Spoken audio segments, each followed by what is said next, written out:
I drag my aching body up the ladder to the F divided by V Northwind, my legs protesting each rung after 14 hours hauling nets. The Sitka harbor is quiet tonight, just the familiar creaking of wooden hulls against moorings and the distant bark of a sea lion. My shoulders burn as I roll them back, salt crusted at my hairline. Just need to log today's haul, then crash for 6 hours before tomorrow's early tide. I push open the cabin door, hand freezing on the weathered frame. Rachel hunches over my laptop, spine curving toward the screen with a focus she never bothers to give my actual work. Her slender fingers tap frantically at the keyboard, and beside her my fishing journal splayed open, pages carefully turned to reveal coordinates penciled in my cramped handwriting. "What are you doing?" The question scrapes out of my throat. Rachel jumps, her hand flying to her throat. "Kate, I didn't expect you back so soon." She doesn't close the laptop, doesn't even try to hide what she's doing. A flash drive sticks out from the USB port like a neon accusation. Those are my private logs. I take a step forward, noticing the stack of journal pages already photographed, placed in a neat pile. "It's for my marine biology thesis." Rachel shrugs, tucking a strand of clean hair behind her ear. "The department needs data on sustainable fishing grounds to complete our study." The casual way she says it, like she's asking to borrow a sweater, sends heat crawling up my neck. My hands curl into fists at my sides. Those locations took me years to find. My voice remains level, though something wild pounds behind my ribs. Years of trial and error, marking underwater ridges, tracking seasonal migrations that nobody else bothered to document. Rachel's eyes narrow slightly. "It's family knowledge, Kate. You didn't invent fishing." The memory hits like a slap. Last week's dinner, Mom passing the potatoes, barely glancing up when I mentioned Rachel's research team had damaged one of my depth sounders. "Your sister is doing important scientific work," Dad had said, cutting me off. "Equipment can be replaced." Mom's smile had been tight. "Rachel will make the Howard name mean something in academia." As if my work keeping this boat running, paying their mortgage, funding Rachel's education meant nothing. I step forward, spine straightening. "Those are proprietary locations that keep this business afloat, that keep you in that fancy university program." Rachel stands, matching my height but not my breadth. "You're being ridiculous. The university needs access to local fishing data, and our family has the most comprehensive records in Southeast Alaska. So you steal them? Without asking?" "I shouldn't have to ask." Rachel's voice rises, righteous indignation flushing her cheeks. "We're family." The harbor lights cast shadows across her face, suddenly making her look like Mom, the same entitled tilt of the chin, the same certainty she deserves whatever she reaches for. Before I can respond, footsteps sound on the deck. Mom and Dad appear in the doorway, their expressions shifting from smiles to concern when they register the tension crackling between us. "What's going on?" Dad's voice booms in the small cabin. Rachel turns to them immediately. "Kate's trying to block my research. She's acting like her fishing spots are trade secrets or something." Mom's hand finds Rachel's shoulder. "Honey, what do you need?" Not asking me what happened, not asking why I might be upset, just instantly circling the wagons around Rachel. "She's copying my logs without permission." My voice sounds strange to my own ears. "That flash drive contains every productive fishing location I've mapped for the past 5 years. Dad's face hardens. "Kate, don't be selfish. This is for Rachel's future." The word selfish lands like a hook in my gut. How many times have I heard it? When I asked for new navigation equipment instead of funding Rachel's summer program. When I suggested Rachel could work deck shifts to learn the business. When I dared suggest my future mattered too. "Get off my boat." The words come out quiet but firm. "Now you're just being dramatic." Mom says, sighing, "I'll help you down." I move toward the door, shoulders rigid. "All of you." They leave reluctantly, Rachel clutching the flash drive, my parents muttering about ungrateful daughters. I stand at the rail, watching them walk down the dock, then return to the cabin. Alone, I slide open the hidden compartment beneath my bunk. Inside rests the folder of ownership papers I signed 18 months ago, buying out my parents' shares of the Northwind with a second mortgage I haven't told them about. Soon they'll learn what I've been planning in silence all this time, and they'll wish they'd been more careful about who they betrayed. I smooth my only dress shirt as I pull into my parents' driveway, steeling myself for our weekly ritual. The familiar Cape Cod with its weathered gray shingles looms ahead, smoke curling from the chimney against the Sitka sunset. 3 days since I ordered Rachel off my boat, and not a single apologetic call.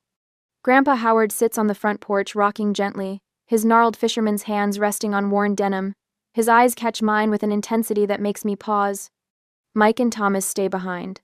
Kate, he nods, voice low. You might want this tonight. He presses something into my palm, a folded note. Read it before you go inside. I unfold the paper in my truck. His shaky handwriting delivers a gut punch. They've been showing the north wind to people without telling you. Check your bag twice before you leave tonight. The fishing journal I'd stashed in my canvas bag suddenly weighs 1,000 pounds. I tuck Grandpa's note inside it, next to the folder of ownership papers I've brought as insurance. When I push through the front door, voices from the dining room freeze me in place. The conversion shouldn't take more than 6 weeks, says a man's voice I don't recognize. And the permits transfer seamlessly? That's Dad, using his businessman tone. Once the sale finalizes, yes, the Northwind's fishing rights would convert to research permits under university jurisdiction. The stranger again. My feet carry me forward before my brain catches up. 5 faces turn toward me: Mom, Dad, Rachel, and 2 men in pressed khakis who reek of academia. Kate. Mom's voice pitches too high. You're early. The table is set with the good china, the plates reserved for Christmas and mortgage payoffs. A bottle of champagne chills in the center. Am I interrupting something? My voice sounds distant in my ears. Dad stands, gesturing to the taller of the strangers. This is Dr. Patterson from Coastal Marine Institute, and his colleague, Dr. Winters. Dr. Patterson extends his hand. Pleasure to meet the captain I've heard so much about. I don't take it. Instead, I look directly at my father. Why are you discussing permits for my boat? Mom laughs nervously. Don't be dramatic, Kate. Sit down and have some wine. We have wonderful news. I remain standing as Rachel beams from her seat. I got accepted to the PhD program. Full funding and everything. Congratulations, I manage, eyes scanning the papers scattered across the tablecloth deck plans of the Northwind, with sections highlighted and relabeled. What's all this? Dad clears his throat. We've found a buyer for the Northwind. The university wants to convert it to a research vessel for their climate study program. He says it casually, like announcing a change in dinner plans rather than the dismantling of my life. And my fishing permits?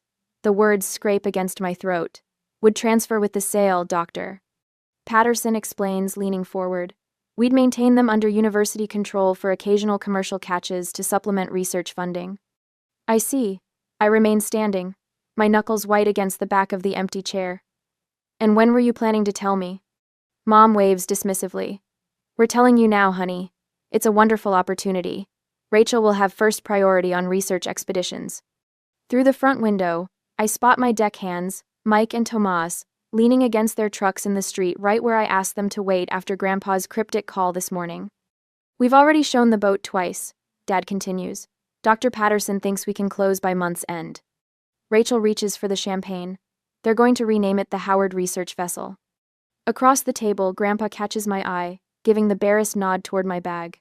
Before you continue, I say, voice steadier than I feel, I have something to share. The room falls silent as I reach into my canvas bag, fingers finding the leather folder I've carried for months, waiting for exactly this moment. I place it on the table, turning it to face my father. What's this? Dad frowns. Ownership papers for the Northwind. I slowly open the folder, revealing the title with Howard C. LLC prominently displayed. Signed and registered 18 months ago. Dr. Patterson leans forward, academic curiosity piqued. These appear to be legitimate transfer documents. Dad's face flushes crimson. You can't have possibly afforded to buy us out. Second mortgage. I pull out bank statements, laying them beside the title. I've been making payments for a year and a half. Mom's hand flies to her throat. You went behind our backs? Like you're doing right now? I meet her eyes. Planning to sell my livelihood without even mentioning it? This is different, Rachel protests. This is for science, for my career. My career pays for this house. The words taste bitter but necessary. My career funded your undergraduate degree, Rachel. On a boat you're now trying to sell from under me. Dr. Patterson examines the documents with growing discomfort. These transfer papers appear completely legal. Mr. Howard, you signed over your ownership shares on, he squints at the date, February 12th of last year. Dad's face crumples with disbelief. I never signed these. You did. I pull out another paper. The same day you asked for $15,000 for roof repairs. Remember signing for that loan? I will be no. Recognition flickers in his eyes, followed by fury. You tricked us. No, I say quietly. I protected myself. There's a difference. Grandpa suppresses what might be a smile behind his weathered hand. This is a family boat, Mom insists, voice rising. Your grandfather built that business for all of us, not just you. And I've kept it running for all of us. I rest my hands flat on the table, but apparently that wasn't enough, so now it's just mine. The champagne sits forgotten as Rachel's academic dreams collapse in real time. Doctor. Patterson awkwardly gathers his papers, murmuring something about family matters and contacting university council. Through the window, I see Mike and Tomas straighten, watching the house like sentinels. They've been waiting for my signal, just as I've been waiting for this moment when my family finally sees me not as the daughter they can use, but as the captain who owns the tide. Morning fog rolls across Sitka Harbor as I secure the last line to the cleat. 3 weeks since I revealed the ownership papers, and the war has only intensified. I wipe salt spray from my face, squinting at the figure marching down the dock toward me. Dad's jaw works back and forth before he even reaches speaking distance. His boots thunder on the wooden planks like drum beats announcing battle. This isn't over, Catherine. He thrusts a manila envelope at me. My attorney says we have grounds to contest. You deliberately deceived your own family. I take the envelope without opening it. I paid fair market value. To the penny. You went behind our backs while living under our roof. Your roof? I feel heat rising in my neck. The second mortgage on the Northwind paid for that roof. For Rachel's college. For Mom's knee surgery. Dad's face reddens. We're family. Everything was supposed to be shared. Funny how sharing only works one way. I tuck the envelope into my jacket. I'll have my attorney review this. He jabs a finger at the Northwind. Your mother is calling everyone we know. Nobody in Sitka will buy your catch once they understand what you've done. The threat settles like a weight. My phone buzzes the 5th call from Mom's sister this morning. The smear campaign is already working. Go home, Dad. I turn back to my preparations, refusing to let him see how his words land. As his footsteps fade, I pull out my phone, clicking to the messages from Rachel's sobbing voicemails claiming her career is finished without access to the Northwind. As if her entire academic future hinges on stealing my life's work. 3 hours later, I sit across from Maggie Sorensen in her Juneau law office, the harbor visible through rain-streaked windows. She slides the contested documents back into her leather portfolio. Your purchase is ironclad. She taps her pen against the desk. Your parents signed these transfer documents voluntarily, with notarization. The fact they didn't realize you were the buyer behind Howard C. LLC is irrelevant. Relief loosens the knot in my chest. They're saying I manipulated them. Kate, you paid 20% above market value. Maggie's eyes narrow. If anything, they took advantage of you. Kate. I glance at my watch. I need to get back. We're heading out at dawn. One more thing. She slides a folder toward me. I confirmed your new mortgage contract in Dutch Harbor. Processing plant manager there says your supply contract is secure whenever you're ready. The word whenever hangs between us. We both know it's becoming a question of when, not if. Back at the harbor, the familiar smell of salt and diesel usually centers me, but today the sight of Grandpa's truck in the parking lot quickens my steps. He sits on a piling, a wooden box beside him, watching gulls circle overhead. There's the captain. His weathered face creases into a smile as I approach. Not feeling much like one today, I settle beside him. Dad came by with legal threats. Grandpa snorts. James always thought a loud voice made him right. He pats the wooden box. Brought you something. Inside lies a stack of yellowed fishing logs, handwritten entries dating back 50 years. Coordinates, catches, weather observations, a lifetime of knowledge. Your grandmother used to say I loved these waters more than her. Grandpa's voice softens. She wasn't wrong, but she understood. It's in our blood. He taps the logs. I was saving these for whoever proved worthy. I knew from the time you were 10 and insisted on baiting your own hooks, it was you. You're the true captain among them. My throat tightens. They don't see it that way. I fought my own brothers for the right to run our father's boat. He points toward the water. Those fights never end. They just change form. Every captain chooses between pleasing others and following their compass. From his pocket, he draws out a brass compass, the glass face scratched from decades of use. This guided me through 50 years of storms. He places it in my palm, closing my fingers around it. Navigate your own course, Katie girl. The metal warms against my skin as I nod, unable to speak. The confrontation comes Thursday morning, just as we're loading for a 3-day run. I spot them from the wheelhouse. Dad, Mom, Rachel, and 4 research assistants carrying equipment cases. My deckhands notice too. Mike steps onto the dock, arms crossed. Jaden and Thomas flank him without a word. The 3 form a human barrier between my family and the Northwind. We have a schedule to keep, Mike says, voice steady. Mom steps forward. This is a family matter. Step aside. We work for Captain Howard. Jaden doesn't budge, and she's on a tide. Rachel pushes past her assistants. Kate, you're destroying years of research. The university needs these waters. The university can fill out permit applications like everyone else. I call from the deck, the brass compass heavy in my pocket.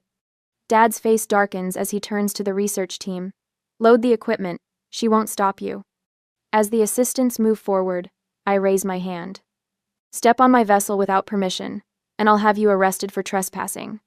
The harbor master appears, clipboard in hand. Is there a problem here? Dad wheels toward him. My daughter is blocking university research. We're filing an emergency injunction. Against the registered owner of the vessel? The harbor master checks his clipboard. Howard C. LLC has all permits in order. If you're not crew, you need to clear the loading area. Rachel's assistants exchange glances, slowly backing away.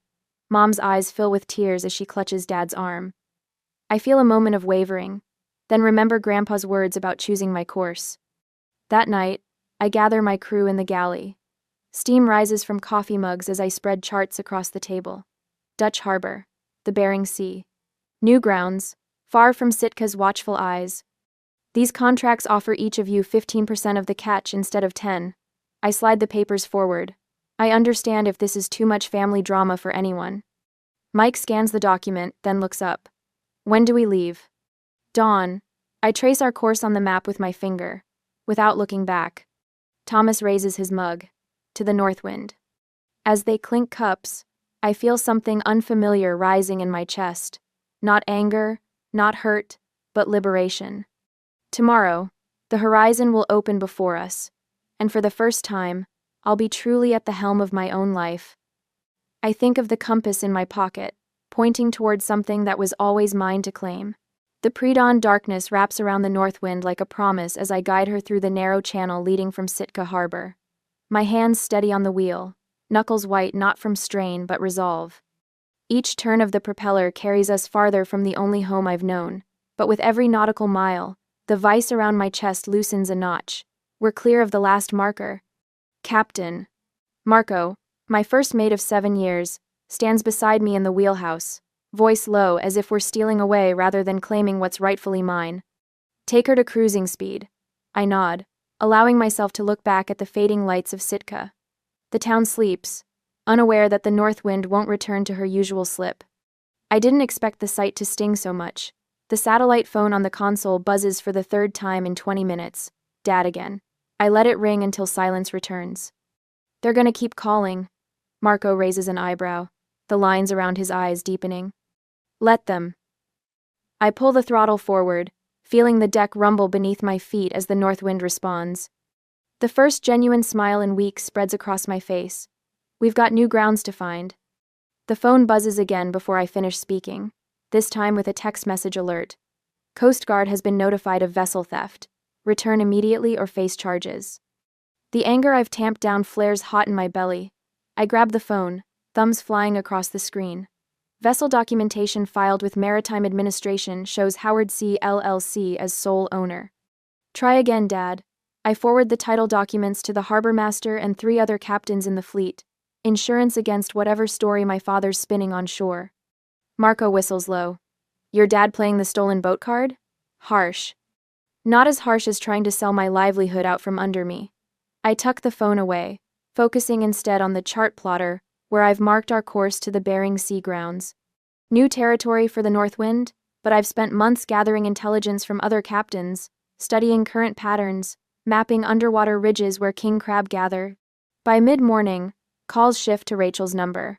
I finally answer after the 7th attempt. "Kate, please." Her voice catches with familiar practiced vulnerability. "My entire research program depends on access to those waters. Just one more trip, my professor. Should find another boat." I cut her off, watching a pair of humpbacks surface off our starboard side. Or better yet, apply for proper research grants instead of stealing proprietary data. "It's not stealing when it's family knowledge," Rachel protests, the entitled whine in her tone making my jaw clench. "Family knowledge bought with my mortgage, my fuel, my labor." I take a deep breath. "The Northwind is no longer available for Howard family use. Good luck with your thesis." I hang up, switching the phone to silent and tucking it into the galley drawer. Through the window, I watch Marco and the crew preparing crab pots on the deck, their movements synchronized from years working together. They all chose to come with me, even knowing it meant burning bridges with the Howard name in Sitka. By afternoon, the radio crackles with familiar voices. Captain Jensen of the Fortitude, then Bartlett on the Sea Witch. "Heard you finally broke harbor lines, Howard." Jensen's gruff voice comes through. "About damn time." "About damn time. Your old man's been telling tales at the coffee shop," Bartlett adds. "But seems the harbor master set him straight about who owns what. The Howards aren't making many friends today."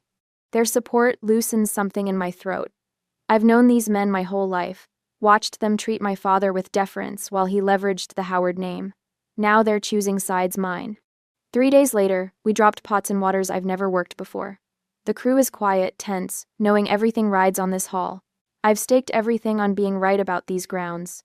When we pull the first string of pots, they come up so heavy the hydraulics strain. Massive king crabs, shells gleaming, tumble onto the sorting table. The crew erupts in whoops and hollers while I stay silent, running calculations in my head. At these weights, we're looking at a record haul. That night, the processing plant manager called personally to confirm our arrival time. "Word is you've hit the motherlode, Howard. We'll clear dock space for you." After the call, I gathered the crew in the galley. Beer appears from the cooler, and I don't object when Marco slides a bottle my way. For the first time, I tell them everything. The years of my parents treating the boat as family property, while I carried the payments alone, Rachel's academic theft, the final betrayal of trying to sell the Northwind out from under me. To Captain Howard, Marco raises his bottle. "Who finally realized blood doesn't entitle people to steal your future?" To the Northwind, someone else calls, and Dutch Harbor, our new home port. I take a long pull from my beer, feeling the cold liquid wash away years of swallowed words.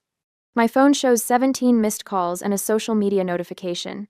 Mom's public post about family betrayal getting ripped apart by commenters who know the truth. I delete the notification without reading further. Their voices can't reach me here, on my boat, surrounded by people who respect boundaries and honest work. For the first time in my adult life, I'm navigating by my own charts, and the water ahead looks clear all the way to the horizon. 3 months later, we were at the new port, and I collected more evidence and team to protect my legacy. The shadow of the Northwind stretches across Dutch Harbor's choppy waters as I spot them. 3 figures huddled against the wind, looking small against the industrial backdrop of processing plants and supply warehouses. My parents and Rachel, exactly as I expected when the harbor master called to warn me. "Captain," Mick says beside me, his weathered face creasing with concern. "Want us to send them packing?" I shake my head, watching them take in my vessel, freshly painted hull, new hydraulic system gleaming under the weak Alaskan sun, crew moving with practiced efficiency as they prepare for tomorrow's run. "I'll handle this." 3 months of distance has hardened something in me. I stand straighter as they approach, noticing how my father's confident stride falters when he sees the improvements. The solar panels, the upgraded navigation array, the name freshly repainted with Howard C. LLC beneath it in professional lettering. "Catherine," my mother calls, using my full name like she always does when trying to establish authority. Her voice carries across the dock, brittle with forced warmth. "The harbor is buzzing about your operation." I don't move from the rail. "You're welcome to come aboard my vessel. One conversation, then you leave." The emphasis on "my" doesn't escape them.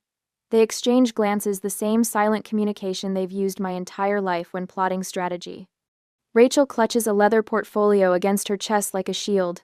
"Permission to come aboard, Captain?" My father's attempt at humor falls flat. "Granted."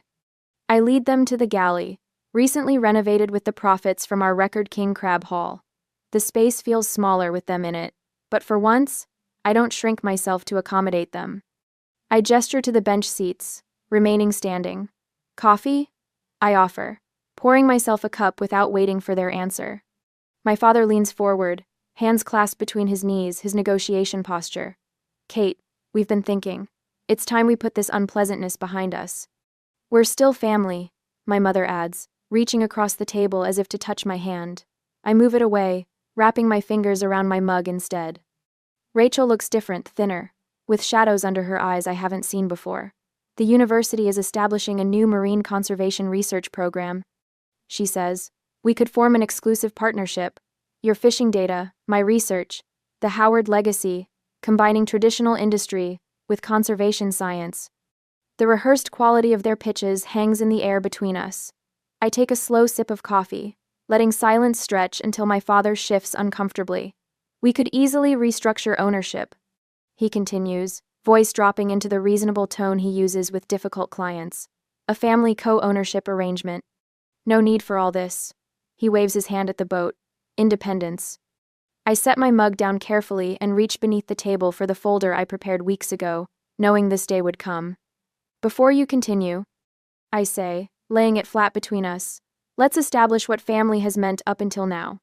I open the folder, revealing the first-page photographs of equipment damaged during Rachel's research excursions. Date stamped, with repair invoices attached. 6 depth sounders at $3,200 each. Navigation computer water damage, $4,700. Winch system overloaded beyond safety parameters, $8,900 replacement. I flip the page. Logs documenting every time they'd borrowed fuel, gear, or crew hours, without compensation or acknowledgement. Family resources. I say, tapping the column of figures totaling over $120,000. The third page makes my mother inhale sharply bank statements showing mortgage payments on their home, Rachel's tuition payments, emergency medical bills after my father's gallbladder surgery. Perhaps, I say, my voice steady despite the heat rising in my throat, we define family differently. My father's face darkens. Now wait just a minute. No, the word cracks like a whip. For 32 years I've waited. I believed family meant mutual support, not endless taking. I look directly at each of them. I have the emails where you discussed selling my livelihood to fund Rachel's PhD program, dated just a few days after I paid off your second mortgage. Rachel's eyes widened. Dad said you were planning to sell anyway. I stop, breathe. Every penny I earned went back into this boat or into supporting you all. Meanwhile, you planned to sell it from under me. My mother's eyes fill with tears, but for once they don't move me. We only wanted what was best for everyone. For everyone? I laugh, the sound harsh even to my own ears. Or for the daughter whose achievements you actually valued? My father stands abruptly, knocking the bench backward. After everything we sacrificed for you, this is how you repay us? With accusations and... Sit down, George. The voice comes from the doorway, where Grandpa Howard stands, sea bag over one shoulder. And for once in your life, listen to your daughter. Pop, my father sputters. You don't understand. I understand plenty. Grandpa moves beside me, his presence a solid wall of support. You've been treating her like a workhorse instead of a daughter since she was 16. I watched it happen and said nothing. That ends today. Rachel's face has crumpled, real understanding dawning for perhaps the first time. I close the folder. These are my terms for any future relationship. I say quietly, acknowledgement of past exploitation, respect for my boundaries, and the understanding that this vessel and business are mine alone. My father stands again, slower this time. You always were stubborn, just like your grandfather. Come on, Helen, Rachel, we're not going to beg. But as they file toward the door, I catch the shift in my mother's face, manipulation giving way to genuine shame. Rachel lingers, her fingers trailing on the galley table. I never saw it, she whispers. I'm sorry I never saw it. It's not enough. But it's a start. A year later, the morning sunlight streams through the windows of my Harborview office, casting golden patterns across the maps that line the walls. Each chart marks successful fishing grounds. The Northwind has claimed this year territory that belongs to Howard C. LLC, not family obligation. I trace my finger along the newest editions, pride warming my chest as I remember the record haul we brought in last week. A knock at the door pulls me from my thoughts. Greg, one of my first mates, stands in the doorway holding a stack of mail. Supply contract renewals came through, he says, dropping the envelopes on my desk. And this, he hands me an envelope with my parents' return address, their formal handwriting instantly recognizable. Birthday card? He asks, noticing my hesitation. I nod, tucking it into my desk drawer unopened. Third one since I left, each one a little less stiff than the last. Outside my window, both vessels of my expanding fleet rock gently at their moorings. The north wind gleams with fresh paint, and beside her, the Aurora purchased 3 months ago when we secured the Bering Sea contract stands equally proud. My eyes drift to the framed photo on my desk, my crew gathered on deck after our first independent season, faces sun-weathered and grinning. The phone rings. I recognize Grandpa's number immediately. My captain granddaughter, he greets, voice gruff with affection. The Finnegan boys just told me about your Sustainable Fishing Award, making quite the name for yourself. I laugh, warmth spreading through my chest, just using your compass like you taught me. Best thing I ever gave away, he says, speaking of which Rachel called yesterday. My hand tightens on the receiver. And? Got her own research grant. University funded, no Howard strings attached. Pride colors his voice. Said to tell you she's charting her own course now. Something inside me loosens at his words. The weekly calls with Grandpa have become my truest family connection, a bridge back to what family should be. He never asks for anything except my stories. My therapist says that's how I'll know I'm healing when memories of what happened don't immediately spark anger. These days I think of my family with something closer to measured distance than rage. After hanging up, I grab my jacket and head down to the docks. The young woman waiting by the north wind stands straighter when she sees me, her eager expression barely masking her nervousness. Captain Howard? Her handshake is firm despite her anxiety. I'm Jessie Tanner. Thanks for considering my internship application. I study her 19, maybe 20, with calloused hands that tell me she's no stranger to hard work. Her family's small-scale operation has struggled since her father's accident last year. I recognize the look in her eyes, determination mixing with desperation, a willingness to work herself to exhaustion for family obligation. First rule, I say, unclipping Grandpa's compass from my belt and placing it in her palm. This stays with you during training. Not because you'll get lost, but because it reminds you to navigate by your own stars. Confusion crosses her face. Second rule, your worth isn't measured by what you give away. The words emerge from a place of hard-won wisdom. It took me 32 years to learn that. Understanding dawns in her eyes slowly, like sunrise over the Alaskan coastline. Back in my office later, I sign the last documents for our upcoming contract, our biggest yet. My signature flows more confidently now, no longer the hesitant scrawl of someone waiting for permission. Tomorrow we sail for new grounds. The community respect we've earned comes not from the Howard name, but from the integrity with which we operate. Sometimes I wonder if my parents understand what they lost wasn't just a boat, but the chance to know their daughter. The last light of day catches on the water as I step onto the north wind's deck. I run my hand along the familiar railing, feeling the solid weight of belonging. This vessel carries my future now, not my past. I look toward the horizon, where tomorrow's possibilities wait. The water stretches endless and bright, mine to navigate at last. My key won't turn in the lock. I try again, metal scraping against metal, but something's wrong. The brass doorknob gleams in the morning light, mocking me with its familiarity. Behind me, my overnight bag slumps against the porch railing, hospital pamphlets spilling from the side pocket, along with Daniel's wallet. The spring air bites through my thin jacket. I wrap my arms around myself, realizing I'm still wearing yesterday's clothes, the ones I wore when Daniel took his last breath. My blouse is wrinkled, spotted with dried coffee stains from endless hours in the ICU waiting room. Movement catches my eye through the beveled glass window. Virginia sits at my dining room table, drinking from my wedding china Wedgwood teacup Daniel gave me on our first anniversary. Her silver hair glints in the sunlight streaming through my kitchen windows. The windows I'd spent last Saturday washing, while Daniel napped in his favorite armchair. I press the doorbell. The chime echoes through the house, each note piercing my chest. Footsteps approach, measured and unhurried. The lock clicks. Virginia opens the door just wide enough to fill the frame with her presence. Her face settles into careful lines of calculated sympathy. Rachel. Her voice carries the crisp authority of a woman who's spent decades chairing hospital boards and charity galas.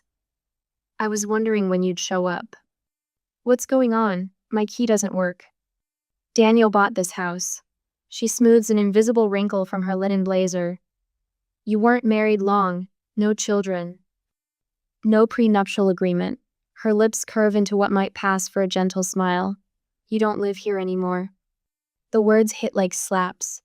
Behind her, Allison appears in the foyer, her eyes skittering away from mine.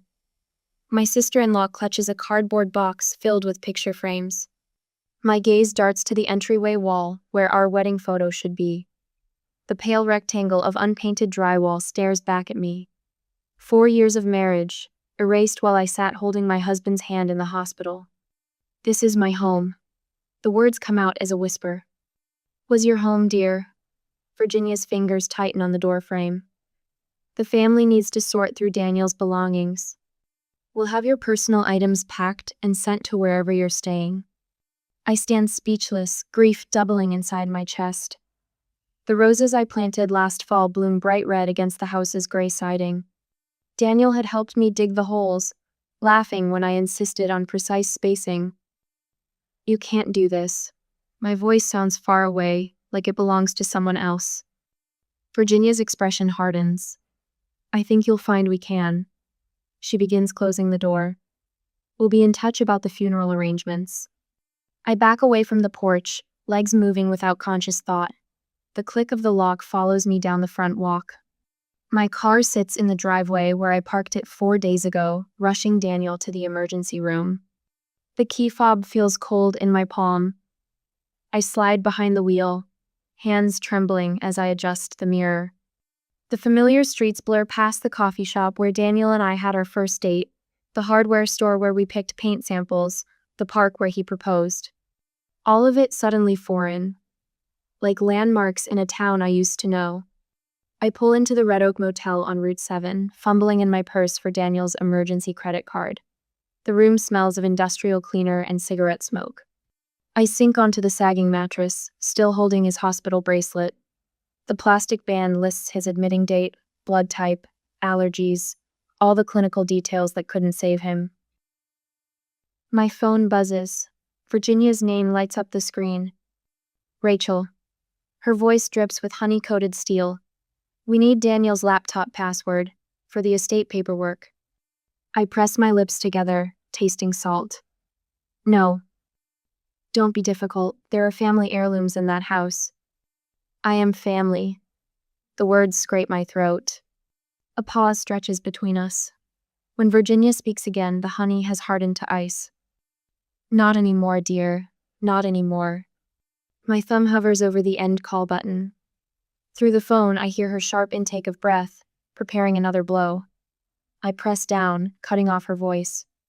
2 years earlier, Daniel had sat at our kitchen table, face pale in the overhead light.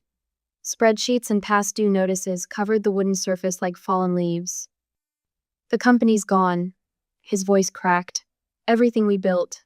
I failed. I'd wrapped my arms around his shoulders, feeling them shake. We'll figure it out. That night, after he fell into exhausted sleep, I'd accessed our savings account. The one my mother helped me open at 16, filled with babysitting money, and later, paychecks from my landscape architecture firm. The next morning, I contacted the bank about refinancing the house. The approval letter arrived 2 weeks later. I signed the papers alone, my name the only one on the mortgage. Now, I sit in the musty motel room, pulling my old portfolio from my overnight bag. The leather binding is worn, edges soft from years of use. Inside, behind sketches of gardens and patios, I find our wedding photo. The edges are creased from being moved between various planners and notebooks. Daniel grins at the camera, his arm around my waist. The setting sun had caught his dark hair, turning the edges to gold. I run my finger over his face, remembering the warmth of his skin. I promised to protect our home. I whisper to his frozen smile.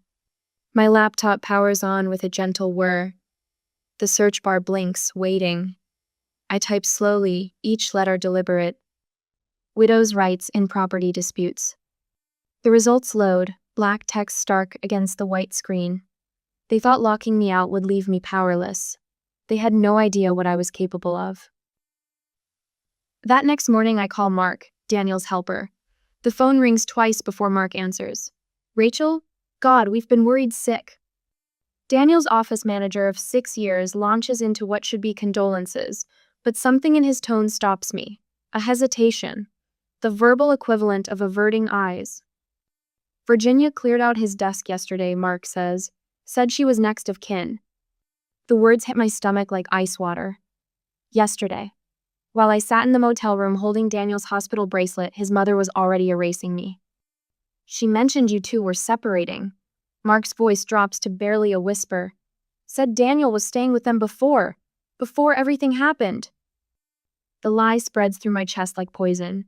I press my palm against the motel room wall, steadying myself. We weren't separating. I was with him every minute in the hospital. My phone buzzes with a text.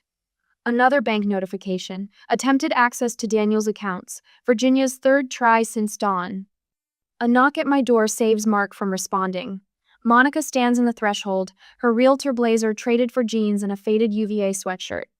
My college roommate takes one look at my face and steps inside. Don't talk to them again without me. She pulls out her laptop, already shifting from friend to attorney. Not Virginia, not Allison, not their lawyer. Nothing. I ended the call. I sink onto the bed. Their lawyer? Virginia had lunch with Stuart Phillips 2 days before Daniel died. Monica's fingers fly across the keyboard. While you were at the hospital, he filed paperwork to freeze Daniel's accounts. The room tilts sideways. I think of Virginia sitting at my dining room table drinking from my wedding china, the calculated sympathy in her smile. Allison moved her things into your guest room that same day. Monica looks up from the screen. The housekeeper called me. She quit rather than help them pack up your clothes. My throat closes around the betrayal. While I held Daniel's hand through those final hours, his sister carried her suitcases past our wedding photos. Past the garden plans Daniel and I sketched on lazy Sundays.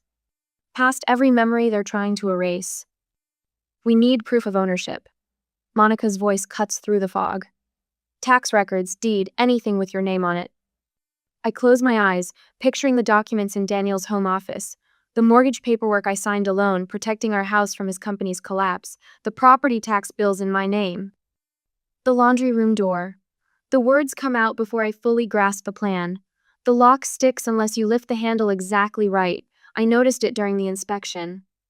Monica's eyes narrow. You're sure they won't know about it? A ghost of a smile touches my lips. Virginia would never go near a laundry room. The moon hangs low over the empty street as we park 3 blocks away that same night. My hands shake as I lead Monica around the back of the house, past the roses Daniel helped me plant. The laundry room door opens with a familiar stubborn click. Footsteps creak overhead. Monica freezes beside me. A shadow passes the kitchen window, Allison's distinctive slouch visible in silhouette.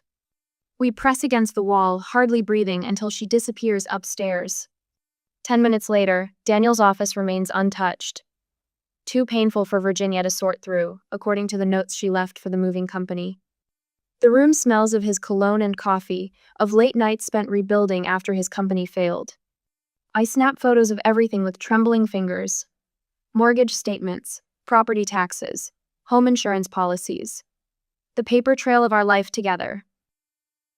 The black folder catches my eye, tucked behind Daniel's engineering textbooks. Gold letters gleam against the leather. Postnup, do not discard. Rachel. Monica's urgent whisper barely registers as I open the document. The pages blur through my tears. Daniel's signature stands bold at the bottom, dated 2 years ago. The day after his company collapsed. A handwritten note paper-clipped to the corner. If Mom tries anything, show this to your lawyer. This changes everything. Monica's hands are steady as she photographs each page. He knew she might try this. He protected you. The front door slams somewhere below. Virginia's voice carries up the stairs, sharp with command. Allison, check his office again. There must be something we can use. Monica tugs my arm. We slip out through the laundry room before Allison's footsteps approach. The moon bathes the garden in silver as we hurry past Daniel's roses, past the life his mother wants to steal. Back in the motel room, Monica's laptop screen fills with legal documents. Virginia's petition to the probate court. Accusations of emotional manipulation during Daniel's fragile mental state. My name twisted into something ugly and false. All his accounts are frozen. Monica's voice hardens. She's trying to force you to negotiate. My phone lights up with Virginia's number. Her voicemail fills the room, seconds later. Rachel. Crystal glasses clink in the background. The sound of my wedding china touching marble coasters. You're desecrating his memory with these ridiculous claims. His father built that house. It belongs to the family. To people who truly loved him. I end the call. In the sudden silence, my hands find Daniel's watch in my overnight bag. The leather band still holds the shape of his wrist. The safe deposit box is ready, Monica says softly. No one can access it but you. Later, alone in the fluorescent-lit bank vault, I study the post-nup document one final time. The date catches my eye. 2 years ago. The same week, Daniel sat at our kitchen table, surrounded by final notices and foreclosure threats. His voice echoes in my memory, rough with exhaustion. I never want you to worry about anything. I run my finger over his signature, remembering how his hand shook that day. Not from illness or weakness, but from love. From the need to protect what mattered most. I won't let them take our last conversation too. The words fill the empty vault. A promise to the man who planned for battlefields while I planted gardens. Who knew his mother's heart better than I ever could. The document seals away in darkness. But its truth burns bright as sunrise, as certain as the roses blooming in our garden. They thought they could erase me. They never knew I was the one holding the pen. 4 days later, at my work, the fluorescent lights of Middlebury Garden Center buzz overhead as I arrange potted ferns, their leaves trembling under my touch. Through the glass storefront, Virginia's silver Mercedes glides into a parking space. My fingers are still on the ceramic pot. Rachel. Susan from the front counter touches my arm. You don't have to stay. My mother-in-law sweeps through the door in a black Chanel suit, flanked by 3 ladies from her garden club. Their eyes swim with theatrical sympathy. A tissue flutters in Virginia's manicured hand. I just want to understand. Virginia's voice carries across the showroom. Daniel would have wanted his personal items to stay in the family. The fern quivers as I set it down. 4 days of this Virginia appearing wherever I work, speaking just loud enough for everyone to hear. Mrs. Quinn? A customer approaches with questions about shade perennials. I focus on explaining the difference between Astilba and bleeding hearts while Virginia's performance continues. The watch his father gave him for graduation. She dabs at dry eyes. The photos from his childhood. All those precious memories. My customer's gaze darts between us. I hear the whispers start. They spread through Middlebury like poison ivy. Virginia's careful cultivation of public opinion. The newspaper obituary listed only her and Allison as survivors. The locks changed on Daniel's office before I could collect his things. Rachel. Monica appears in the doorway, briefcase in hand. My college roommate turned real estate attorney surveys the scene with sharp eyes. I need you to sign these papers. I follow her to the break room, Virginia's voice fading behind us. Monica spreads documents across the scratched Formica table. Found these in your old files. She taps Daniel's leather journal. Every business decision, every conversation about family, money, all documented. The familiar loops of Daniel's handwriting fill the pages. My throat tightens.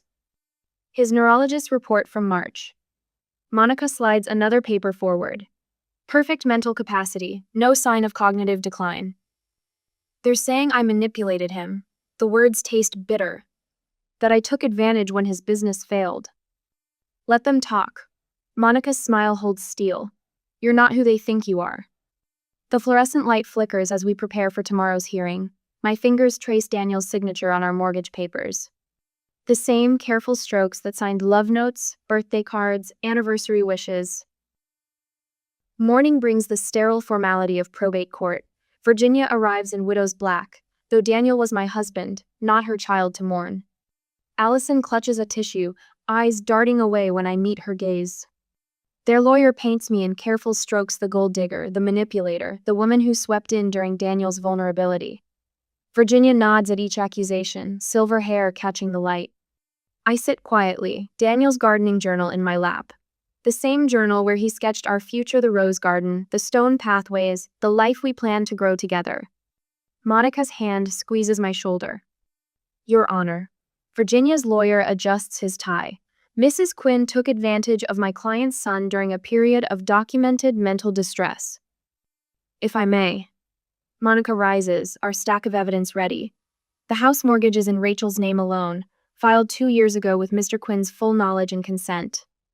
The judge leans forward. Virginia's fingers whiten around her purse strap. Furthermore, Monica presents the neurologist's report. Mr. Quinn's cognitive function tested above average just 8 weeks ago. And this postnuptial agreement, signed and notarized, explicitly states his wishes regarding property division. Virginia's face hardens. He never mentioned. Did you ask him? The judge's question cuts through her protest. Did you verify any of these accusations before filing your petition? Allison shrinks in her chair as Virginia stumbles through explanations. Each lie crashes against our wall of documentation. The postnuptial agreement stands. The judge's gavel cracks like summer thunder. The home belongs to Rachel Quinn. Later that day, after the hearing, Monica arrives at my motel room with Chinese takeout and a bottle of wine. The door opens again and again, my old colleagues from the landscape firm, carrying casseroles and memories of Daniel. Remember when he brought lunch to the garden center? Lisa sets down a lasagna. Every Wednesday, rain or shine. The time he helped us unload that massive shipment of river rocks. Tom pours wine into paper cups. Said he couldn't let his wife's friends throw out their backs. For the first time since the hospital, laughter bubbles in my chest. These people knew us, the real us, not Virginia's careful fiction. After the party was over, Monica reviews tomorrow's plan. The police will escort us to the house. I've already called the locksmith. I nod, spreading papers across the bed. My inventory of missing items, Grouse wedding albums, Daniel's architectural books, family photos erased like we never existed. Look at this. Monica holds up a sheet of paper, Virginia's flowing script listing items to remove. She left evidence of her own theft. It doesn't matter. I touch my wedding ring. The house is ours again. The next morning, I stand on my front porch. New keys slide into new locks. Inside, Virginia's family photos mock me from my walls. Daniel's bookshelves stand empty. But in his old study, tucked behind a filing cabinet, I find his gardening sketchbook. The final page shows his dream for our backyard flagstone paths winding through cottage gardens, a wrought iron bench beneath flowering dogwood. My fingers trace his notes in the margin. For Rachel, so she'll always have a piece of paradise. This is how I'll bring you home, I whisper to the quiet room. One flower at a time. My roses bloom blood red against the morning frost a month later. The thorny stems pierce through remnants of Virginia's gardening gloves, abandoned when she fled the property after the court ruling. I gather the torn fabric, noting the expensive brand name. The past month floods back every manipulative tear, every orchestrated scene of maternal grief. The locksmith arrives at 7 sharp. I watch him replace each lock, testing keys with methodical precision. The sharp click of new tumblers sounds like victory. No spare keys, I tell him, thinking of Virginia's collection of copied ones. My voice carries the quiet authority I've learned these past weeks. Inside, Daniel's favorite armchair sits empty by the window.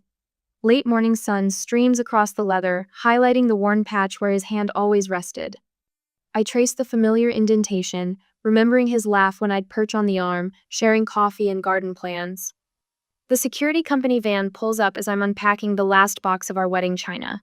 Each piece survived Virginia's occupation unscathed, though she'd drunk from my anniversary teacup that first morning. I arrange them in the china cabinet, restored to their proper places. Full perimeter coverage. The installer explains, mounting cameras at key points.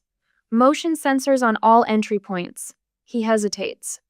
The system can store up to 30 days of footage. Perfect. I sign the paperwork, thinking of Virginia's tendency to orchestrate accidents and chance encounters. That afternoon, the certified letter arrives.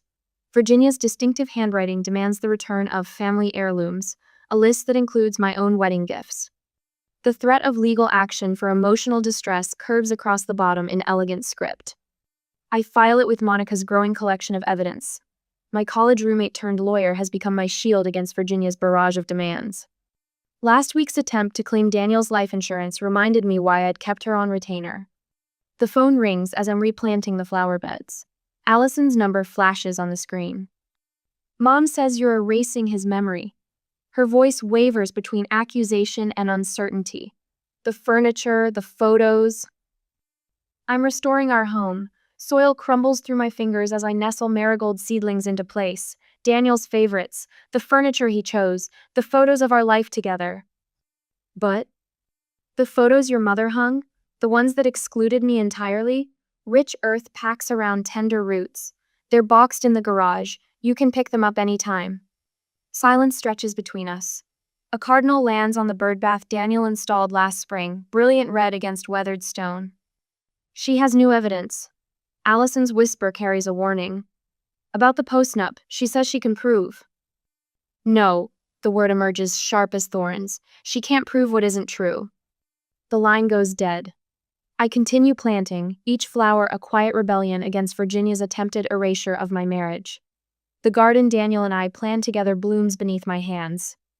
2 days later, Virginia arrives at Green Valley Gardens where I've resumed consulting work. She sweeps through the office entrance trailing sympathetic friends and carefully curated grief. Rachel, her voice carries across the reception area. I've come to discuss Daniel's true wishes. My colleagues move like a well-rehearsed dance company. Sarah steps between us, portfolio open. Mrs. Quinn is with a client. Tom appears at my elbow, drawings requiring immediate approval. The protective circle closes, professional and polite. She's locked us out of our son's funeral. Virginia's voice rises, practiced tears threatening. His own mother. The service was private. My words cut through her performance, as Daniel wanted. The tide shifts. Virginia's friends exchange glances, noticing the steel beneath my quiet certainty, their carefully coordinated support wavers. That evening, Monica arrives with takeout and legal updates. Virginia's lawyer declined to pursue further litigation. She passes me a container of pad thai. Your documentation was too thorough. The postnup stands. I think of Daniel's meticulous notes, his careful preparations. Even dying, he'd tried to protect me from his mother's manipulations. I think of the funeral day 2 days after he dies. The funeral dawned clear and cold. Roses from our garden graced the small chapel. Only those who truly knew Daniel filled the pews, colleagues who supported his dreams, friends who stood by him when his company failed. Virginia and Allison swept in as the minister began, designer black dresses crackling with tension. Heads turned, whispers rippled through the gathering. I rose, steel wrapped in grief. You don't belong here. My voice carried to the vaulted ceiling. You tried to erase him. Allison's face crumpled. She grabbed Virginia's arm. You're right. Her whisper echoes. Let's go, Mom. Now, at the present, after the work is done and I return home later this evening, I find Allison by Daniel's favorite rosebush.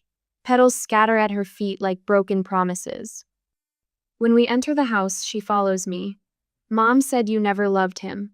The words tumble out. That you married him for? I unlock Daniel's study. His sketchbook lies open on the desk, pages filled with garden designs. Our shared dreams sketched in precise architectural lines. Allison traces his handwriting, tears spotting the paper. I remember when he drew like this, before Mom. Her voice breaks. Before everything. We stand in silence, sharing the first genuine moment of grief between us. The garden breathes around us, Daniel's legacy growing in every careful planting. That night, I find the envelope beneath my door. The note inside carries Virginia's elegant threat. This house will always be mine. I carry it to the garden, past roses and marigolds standing sentinel in the gathering dark. The hole for the last seedling waits, dark soil ready to receive new life. I bury Virginia's words beneath Daniel's favorite flowers. Not anymore, I whisper to the night air. The marigolds nod in the breeze, sturdy and bright against the shadows. Like me, they've learned to bloom despite the frost. The certified letter arrives on a Tuesday morning. Virginia's signature sprawls across the bottom of the page in elegant cursive, demanding the return of family heirlooms. My wedding gifts appear on her itemized list: the Waterford crystal vase from my college roommate, the hand-painted serving bowl Daniel and I bought in Provence. I fold the letter into precise quarters, my fingers pressing sharp creases into the heavy paper. The familiar ache spreads beneath my ribs as I read her final threat. Further legal action for emotional distress if items aren't surrendered within 48 hours. The rumors reached me the next day. Susan from my garden center calls, voice tight with concern. Virginia told the bridge club you're selling Daniel's things, that you've already replaced his clothes with new furniture. An hour later, that day, the bell above the door of my landscape architecture office chimes. I look up from the computer screen where I've been reviewing client proposals. Virginia stands in the entryway, wrapped in an expensive wool coat despite the spring warmth. Behind her, Mrs. Henderson from the hospital board peers around with poorly concealed curiosity. Rachel. Virginia's voice warbles, a calculated tremor. I just want something to remember my son by. My newest client, Mrs. Peterson, stops arranging peonies in the consultation area, her weathered hands still on the pale pink petals. You took family photos. My voice stays quiet, steady. His childhood albums, his Harvard diploma. You're selling everything else. Virginia presses a monogrammed handkerchief to her eyes. His books, his father's watch, all being liquidated while we grieve. The lie settles in the air between us. Mrs. Peterson's eyes dart between us, uncertain. My hands rest flat on the desk, anchoring me to the smooth wood Daniel helped me select when I reopened my practice. Come to the house tomorrow at 2. The words emerge with careful precision. Bring Allison. We'll settle this. Virginia's lips part, ready to protest, but something in my expression stops her. She nods once, sharp and brief, before sweeping out. Mrs. Henderson scurries after her. The next afternoon, I arrange the evidence with methodical care. Daniel's possessions rest on the dining room table, nothing sold, nothing discarded. The security footage plays silently on my laptop, showing Virginia and Allison removing items while I sat vigil in the ICU. Bank notifications document Virginia's attempts to access our accounts hours after Daniel's heart stopped. The doorbell rings at exactly 2. I smooth my hands down my gray wool skirt, chosen for its understated authority. When I open the door, Virginia's eyes widen at my tailored appearance. No more rumpled hospital clothes or tear-stained blouses. Please come in. I step aside, gesturing to the formal living room. I've prepared everything you need to see. Allison trails behind her mother, gaze fixed on the floor. Their heels click against the hardwood as I lead them to the dining room. Virginia's fingers twitch at the sight of Daniel's things arranged with careful purpose. The postnuptial agreement. I slide the document forward. Signed 2 years ago, notarized, witnessed, Daniel's explicit instructions about asset distribution. He wasn't thinking clearly then. Virginia's voice rises. The business troubles. The neurologist's report. Another paper joins the first. Full cognitive evaluation from 2 months ago. Perfect scores. Virginia's hands clench in her lap. I reach for the laptop, turning it to face them. Security footage from the day Daniel died. You removing items while I was at the hospital. Time-stamped bank access attempts within hours of his passing. My finger traces the dates. I have everything documented. He always chose you. The words burst from Virginia, raw and ragged. Over family, over blood. I was his family. The truth rings between us. You just couldn't see it. You'll regret this. Virginia pushes back from the table, her chair scraping the floor, standing alone against us. I walk to the front door, opening it wide. Spring sunlight spills across the threshold. Your son loved me. Nothing you do changes that. Virginia's shoulders stiffen as reality settles over her like a shroud. Her social standing, her careful manipulation saw crumbling under the weight of evidence. Allison lingers in the foyer. I'm sorry. The words barely carry. For helping her. For believing. I lift Daniel's childhood photos from the side table. These belong with you, the rest stays here. You'll be alone now. Virginia's final barb as she steps onto the porch. No family left. I have everything Daniel wanted me to have. I keep my wedding ring visible, sunlight catching the diamond, including his blessing to build something new. After they leave, I walk through the empty rooms. My fingers trail along walls that hold 4 years of memories. In our bedroom, Daniel's closet door opens with a familiar creak. His scent lingers in the fabric of his favorite sweater. We did it. I whisper the words into the quiet. For the first time since his death, tears fall without the bitter taste of battle. I close my eyes, breathing in the lingering traces of Daniel's presence. Whatever comes next, I face it standing in the home we built, the one I protected, just as he protected me. Just as he knew I would. 2 months later, my key slides into the lock with a familiar click. Through the beveled glass, morning light paints kaleidoscope patterns across the foyer floor. I press my palm against the solid oak door, feeling its warmth before pushing it open. Allison stands on my front porch, clutching a cardboard box filled with architectural books. Her fingers drum against the worn spines, a nervous rhythm I recognize from Daniel's habits during board meetings. These were his favorites, she says, her voice catching. Mom wanted to donate them, but... She shifts the box in her arms. I thought you should have them. I step back, making space in the doorway. The gesture cost me nothing, yet her eyes widen as if I've offered a fortune. She follows me inside, her footsteps hesitant on the hardwood floors where she once stormed through with such entitlement. Would you like to see what he designed for the garden? The question surprises us both. But watching her cradle his books, I glimpse the sister he described from childhood, the one who built blanket forts with him during thunderstorms.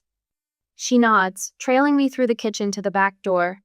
The spring air wraps around us, heavy with the scent of blooming marigolds. Daniel's favorites carpet the beds in swaths of amber and gold, their sturdy stems dancing in the breeze. He sketched this. I pull his college notebook from my work apron. The pages fall open to the design he drew years ago, curved pathways and terraced beds flowing toward a central seating area. I'm building it exactly as he planned.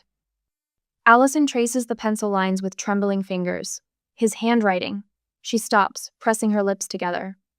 After a moment, she reaches into her bag and pulls out a battered sketchbook. Mom hid these in the attic, his college projects. I thought, maybe they belong in his garden. The gift stretches between us like a bridge. Fragile but real. Not friendship, not yet, but understanding begins somewhere. I return to work after she leaves, my landscape tools scattered around the half-finished patio. The stone path takes shape under my hands, each piece fitted precisely to match Daniel's vision. My fingers remember the evening he drew this, hunched over our kitchen table while winter rain tapped against the windows. A place for morning coffee, he'd said, sketching the bench placement, and afternoon naps. His pencil added shade beneath a trellis, something that grows more beautiful with time. The memory warms me like sunlight. I stand, brushing dirt from my knees, and survey my progress.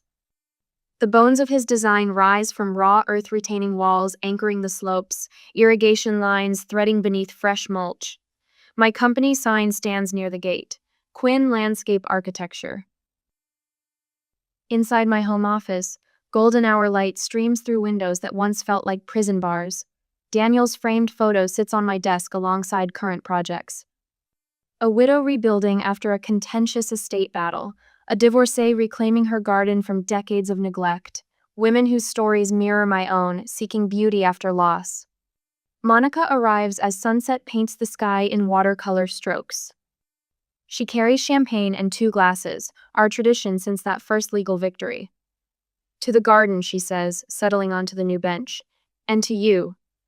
We watch twilight soften the edges of this space Daniel and I dreamed together. My former colleagues arrived this morning to help plant the final sections, their wedding gift to us, completed at last. Something catches in my throat as I remember their quiet determination, transforming grief into growth. The perennials arrive tomorrow, I tell Monica, touching a marigold bloom. Daniel always said gardens need something that returns year after year. She squeezes my hand. Like memories. And strength, I add softly. Later, after Monica leaves, I walk the garden paths barefoot. The stones hold warmth from the day, smooth beneath my feet. Wind rustles through new leaves, carrying the promise of summer. I settle onto the bench built to Daniel's specifications, running my fingers over the worn pages of his sketchbook. They thought locking me out would leave me powerless, but I built a home from ashes not out of spite, but peace. I didn't win because I took the house. I won because I didn't let them take me. A marigold petal lands in my palm, bright as a penny. I tuck it between the pages of Daniel's notebook and close my eyes, breathing in the night air. In this garden, every bloom speaks his name. Every path leads home.